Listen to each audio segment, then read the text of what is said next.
नमस्कार, आप देख रहे हैं कैपिटल टीवी बिहार। मैं हूं आपके साथ रिया। संसद और राजनीति से जुड़ी इस वक्त की ये बेहद अहम खबर है। वीबीजी रामजी बिल 2025 को लेकर सियासी हलचल तेज हो गई है। केंद्रीय मंत्री गिरिराज सिंह ने इस बिल का विरोध करने वालों पर तीखा हमला बोलते हुए उन्हें मजदूर विरोधी बता दिया है।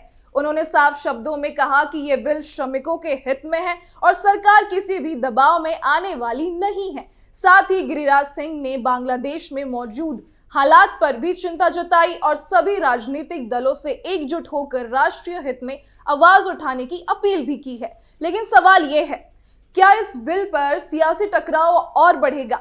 क्या सरकार विरोध के बावजूद अपने रुख पर कायम रहेगी? बताएंगे सारी खबर, देखिए इस वीडियो।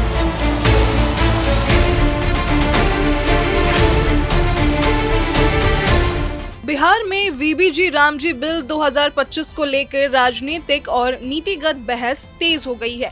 इस बिल का उद्देश्य श्रमिकों के अधिकारों को संरक्षित करना, रोजगार व्यवस्था को आधुनिक जरूरतों के अनुरूप बनाना और मजदूरों को सामाजिक सुरक्षा के दायरे में लाना बताया जा रहा है। सरकार का दावा है कि ये बिल मजदूरों के हितों को ध्यान में रखकर तैयार किया गया है ताकि असंगठित और संगठित क्षेत्र के श्रमिकों को समान अवसर सुरक्षा मिल सके।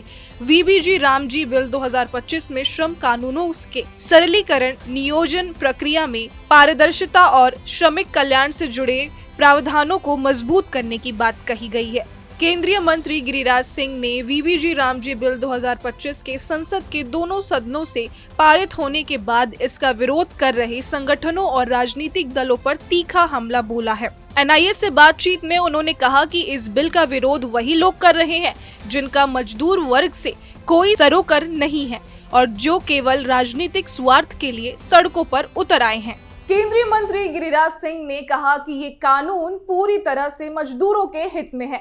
इसका विरोध करने वाले वास्तव में मजदूर के दुश्मन हैं। उनका कहना है कि जो लोग इस बिल का विरोध कर रहे हैं वे असल में सुधारों के खिलाफ हैं और मजदूरों को पुराने असुरक्षित ढांचे में ही रखना चाहते हैं। गिरिराज सिंह ने कहा कि जो लोग इस बिल के खिलाफ प्रदर्शन कर रहे हैं और 12 घंटे से धरने पर हैं, वे चाहे तो 12 दिन तक बैठे रहें, लेकिन सरकार मजदूरों के कल्याण से जुड़े फैसलों से पीछे नहीं हटेगी।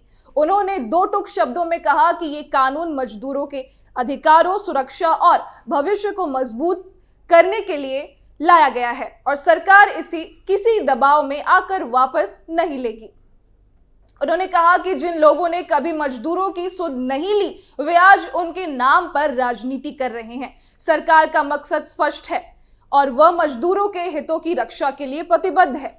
इस दौरान जब एनआईए संवाददाता ने बांग्लादेश की मौजूदा स्थिति को लेकर सवाल किया तो गिरिराज सिंह ने कहा कि पड़ोसी देश में हो रहे घटनाक्रम पर भारत के सभी राजनीतिक दलों को गंभीरता से चिंता करनी चाहिए। उन्होंने कहा कि बांग्लादेश से जुड़े मसले केवल विदेश नीति तक सीमित नहीं है, बल्कि उनका सीधा असर क्षेत्रीय स्थिरता और सुरक्षा पर पड़ता है। गिरिराज सिंह ने इसी संदर्भ में बांग्लादेश की मौजूदा स्थिति पर भी सभी राजनीतिक दलों से एकजुट होकर चिंता जताने की अपील की है। उनका ये बयान राजनीतिक रूप से अहम माना जा रहा है क्योंकि इसके जरिए वह ये संदेश देना चाहते हैं कि कुछ मुद्दे दलगत राजनीति से ऊपर होते हैं और राष्ट्रीय हित में सभी को एक साथ खड़ा होना चाहिए। वीबीजी रामजी बिल 2025 अब सिर्फ एक विधायी प्रस्ताव नहीं रह गया है, बल्कि ये बिहार और राष्ट्रीय राजनीति में वैचारिक टकराव का प्रतीक बनता जा रहा है। ये बिल 2025 अब सिर्फ एक प्रस्तावित कानूनी नहीं रह गया है, बल्कि ये सरकार की नीयत और दिशा का संकेत बन चुका है। गिरिराज सिंह के सख्त बयान ये साफ करते हैं कि सरकार इस मुद्दे पर पीछे हटने के मूड में नहीं है और इसे मजदूर हित में ऐतिहासिक सुधार के तौर पर पेश कर रही है। वहीं विपक्ष के विरोध से राजनीतिक टकराव और तेज होने के आसार हैं। आने वाले दिनों में ये बहस तय करेगी कि ये बिल सहमति से आगे बढ़ेगा या सियासी संघर्ष का बड़ा मुद्दा बनेगा।